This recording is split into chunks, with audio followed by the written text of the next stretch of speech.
Hello, I'm Jason Berridge, President and CEO of Complex Community Federal Credit Union. We're excited to partner with Avid's To and Through Success Center.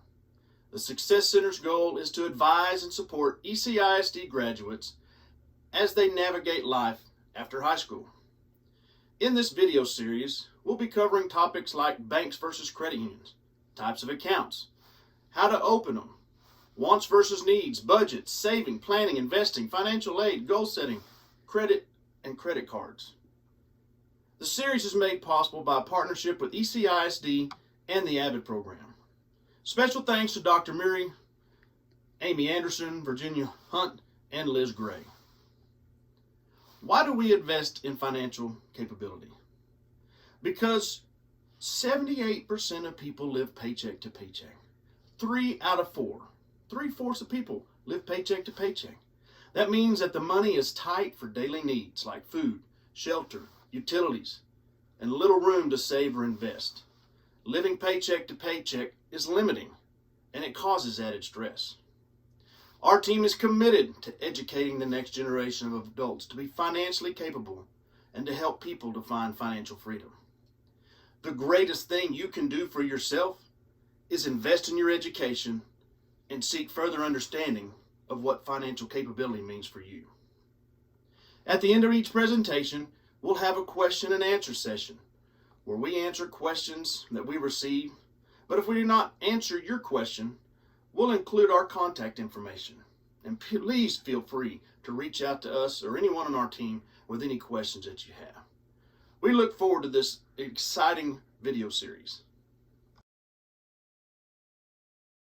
Guys, I'm Madison with Complex Community Federal Credit Union, and I'm so excited to visit with you about savings and investments. So why is saving money important? Saving money is key because it helps to protect you in the event of a financial emergency. Savings also serve to help people avoid debt, to make big purchases, to reduce financial stress, and to provide a greater sense of financial freedom. So the most important thing that you can do when you're starting to save is PYF. That stands for Pay Yourself First. It's the first thing you should do every month. We recommend 10% of every penny that is earned be put into savings to pay yourself first. This 10% is going to be foundational for building your savings. Additionally, you can build your savings by monitoring your spending and continuing to evaluate your wants versus needs.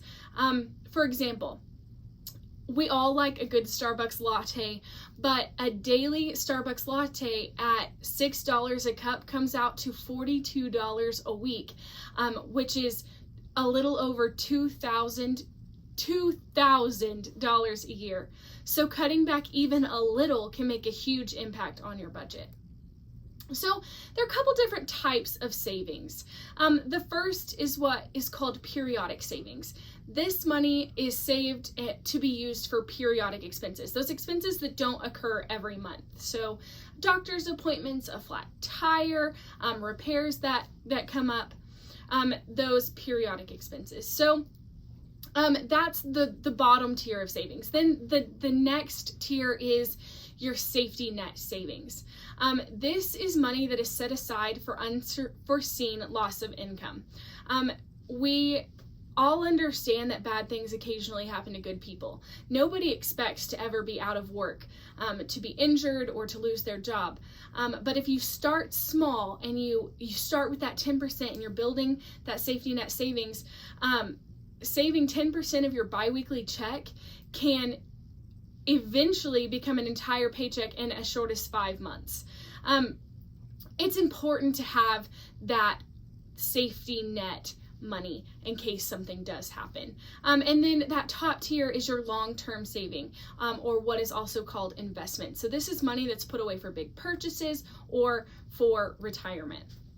A good savings tip that I have learned is that because of online banking and the opportunities we have with that, we can now name saving accounts something other than just savings account. So you can give it a name that makes you less likely to spend money from it. So a new car fund, or your child's name, college fund, or even safety net savings. It's harder to take money out of your child's college fund and spend it on shoes than it would be if it was just named savings account.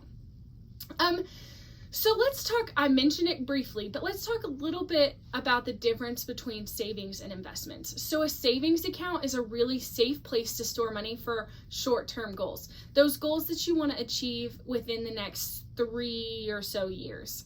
An investment is money that is set aside for long-term goals. So the goals you want to achieve in 7 or more years. So examples of savings are your car, your rainy day fund, the new iPhone cell phone, the down payment for your house, a vacation, those things that you can save in just a few years. And then investments are those bigger purchases. So your home, your college, your 401k or retirement fund, which we're going to talk about a little bit more in depth here in just a second. Real estate property, collectible items like antique cars, things like that. Those bigger purchases that gain in value over time. So speaking of gaining in value over time, let's talk a little bit about what Einstein called the 8th wonder of the world. Einstein was quoted saying that compound interest is the 8th wonder of the world. He who understands it earns it. He who doesn't pays it. So what is compound interest? It is interest that is paid on both the original amount invested and the interest it's already earned. So if you put $100 in a savings account and the compound interest is 10%, the interest rate is 10%. At the end of the year, you're going to have $110 in that account. The $100 that's your money, and the 10%, that $10 that is paid to you through compound interest. So the next year, you don't put any more money in the account, so it rolls over that 110%. You're going to earn 10% in interest on that 110%. So this year, you're not earning $10, you're earning $11 because you earn the interest on both the money that you put in and the interest that it's already earned. So let's talk a little bit about investing in your future. I mentioned the 401k. All of us at some point are going to want to retire. There are a couple different ways to save for retirement: 401ks, IRAs. A 401k is an employer-sponsored retirement account. So it allows an employee to dedicate a percentage of their salary to a retirement account. And then an IRA is an individual retirement account. So this is a type of tax-deferred or tax-free retirement account that allows individuals to open. Individuals can open them at many financial institutions and pay into them so that they earn compound interest for retirement. IRAs have limits of the amount of money that you can contribute. So in 2020, if you are less than 50 years old, you can contribute up to $6,000. If you're above 50, because you're closer to retirement, you can contribute a little bit more, $7,000. Retirement investments use the power of compound interest to provide for an individual's needs when it comes time to retire. So let's take a deeper dive into the 401k. So 401k contributions come out pre-tax, so before taxes are taken from your paycheck. So if you, for example, are in the 25% tax bracket, the money that you're putting into your retirement account feels more like 75 cents to the dollar, and you've got extra money put aside. 401ks are an easy way to invest in the market without having to be an expert at investing in the market. It's one of the benefits that can come with employer benefit packets or packages that your employer offers. Not all companies, but some companies match dollar to dollar what you contribute to your 401k up to a certain percentage of your salary. 401ks can come with financial advisors that help you to make those decisions that work best for you. And you're investing in a variety of investments because it's in a fund, as opposed to investing all of your money with one company, say Walmart. You're investing in small pieces of a lot of companies. I mentioned the financial advisors that might come with a 401k. As you are starting to make decisions about your finances, about savings and investments, it's so important to get involved with an expert. In anything that you do, you either need to become an expert or work with an expert. So we recommend that you find an expert, someone that you can trust, whether it's Edward Jones, someone from Edward Jones, or Charles Schwab. Credit unions and banks also have financial advisors, but someone to help you navigate those decisions. So how does compound interest really take your savings and investments to the next level? I'm gonna show you a chart of 4 different people and how compound interest works for them. So we're going to start with the novice. This person did not start investing money into their retirement account until they were 31 years old.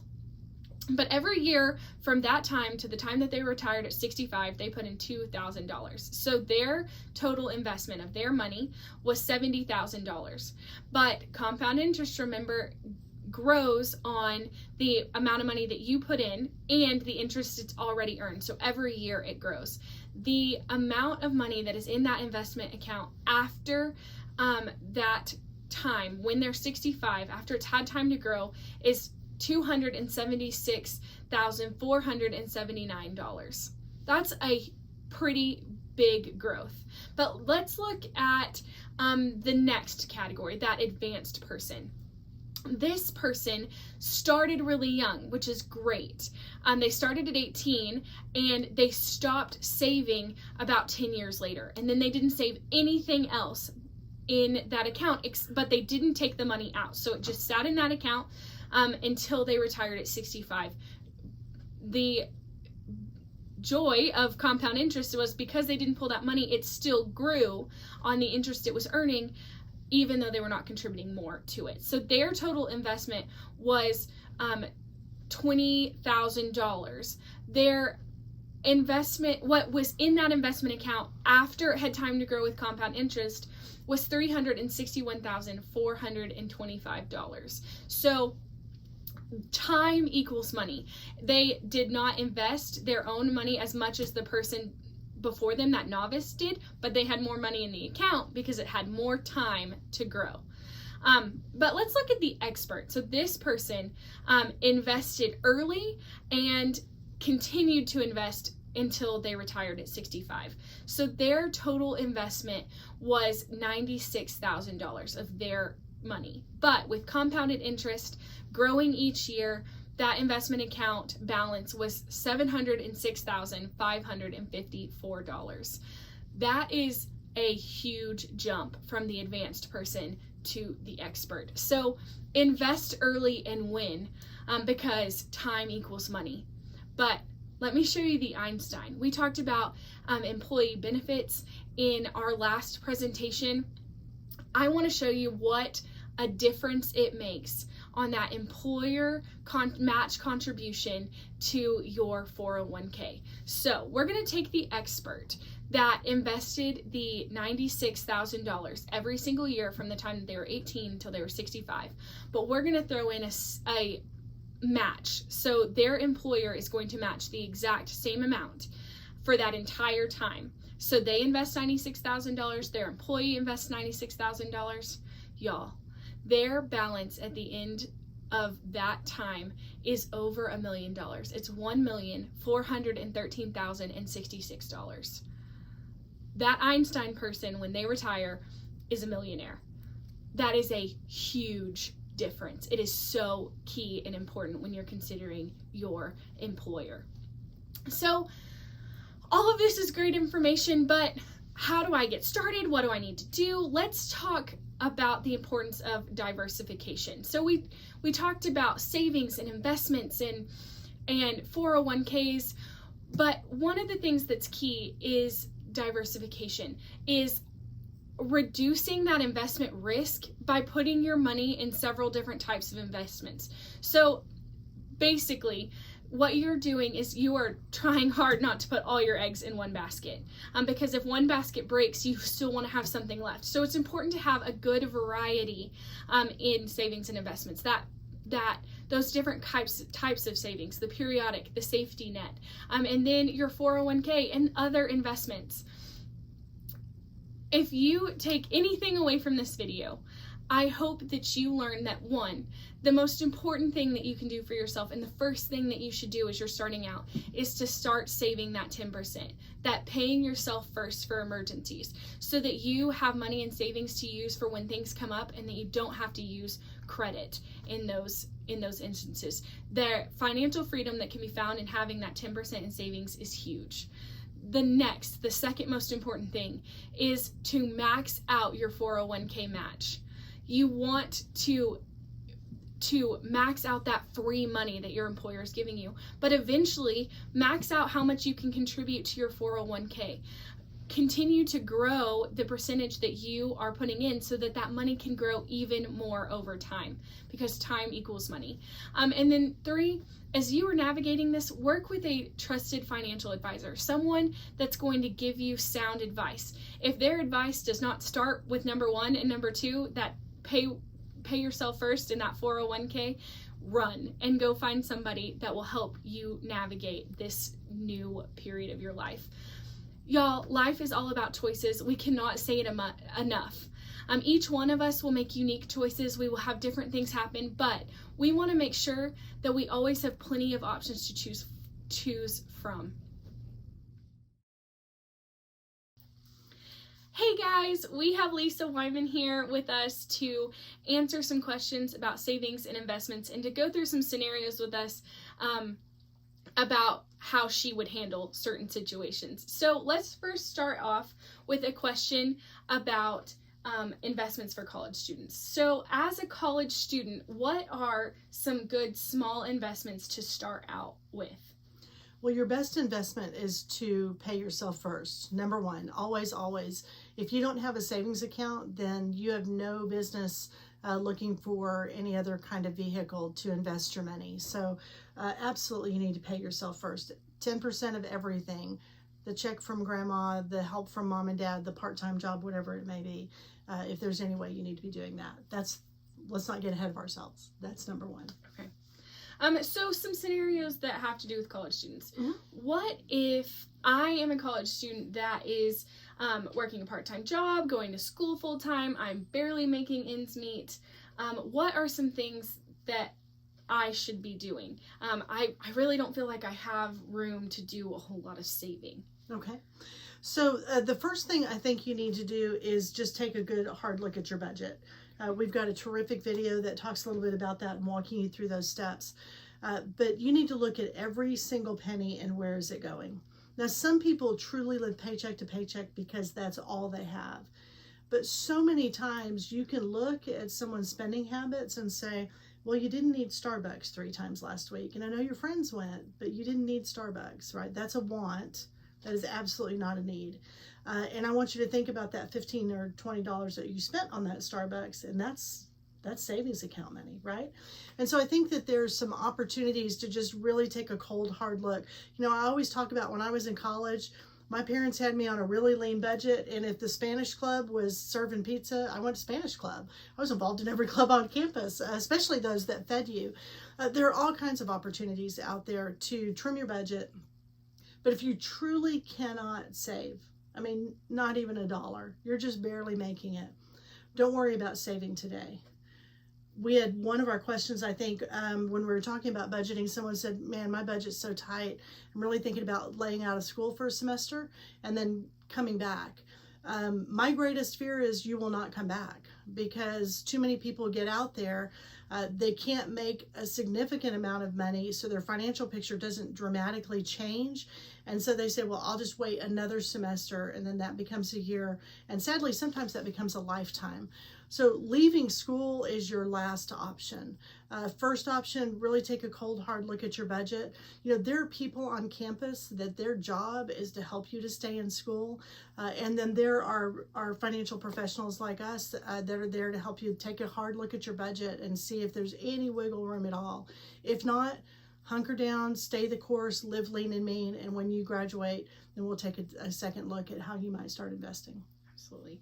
Okay, so on the other side of the coin, I'm a college student. I have a pretty good part-time job.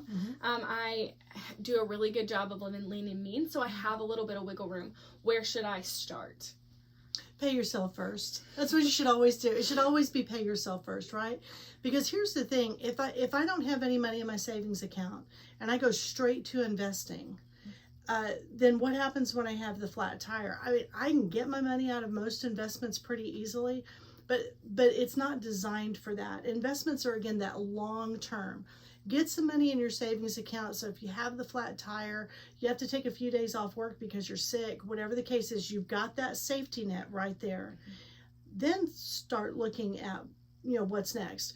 Does your employer, you said you have a part-time job, does your employer offer any kind of a retirement benefit, a 401k, something where they'll add a little bit if you put a little bit in?